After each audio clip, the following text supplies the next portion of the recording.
ધાંગધ્રાના રોકડિયા હનુમાનજી મંદિર ખાતે 21 કુંડી મહાયજ્ઞ સાથે 108 સુંદરકાંડના પાઠ અખંડ રામધૂન સહિત કાર્યક્રમો યોજાયા. શ્રી રામ રોકડિયા હનુમાનજી મંદિર ધાંગધ્રા આજે હનુમાન જયંતિનો પર્વ ઉજવાઈ રહ્યો છે. એના અંતર્ગત થોડી વાત કરું તો આજે 115મો આ પર્વ એટલે કે હનુમાન જયંતિ મહોત્સવ ઉજવાય છે.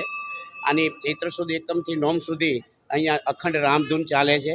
એને 115 વર્ષ થયા. એ રામધૂનના અંતર્ગત આજે અહીંયા હનુમાનજી મહારાજનો યજ્ઞ થાય છે.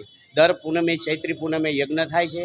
યજ્ઞ સવારે 8થી બપોરના 1 વાગ્યા સુધી હોય છે. એમાં 21 કુંડી યજ્ઞ હોય છે. ત્યારબાદ સાંજે 4થી રાત્રિના 12 સુધી 108 હનુમાન ચાલીસાના પાઠ હોય છે. આ ઘણા વર્ષોથી પરંપરાગત ચાલ્યો આવે છે. રોકડિયા હનુમાન સત્સંગ મંડળ આજે આયોજન કરે છે અને બહુ જહેમત ઉઠાવી અને સારા એવા ગામનો ભક્તોનો પ્રતિસાદ મળે છે. ભક્તોની ભાવનાથી 21 કુંડી યજ્ઞ પણ અહીં પૂરો થાય છે અને બપોરે મધ્યાહ્ને અહીંયા પણ મહાપ્રસાદનું આયોજન કરવામાં આવે છે.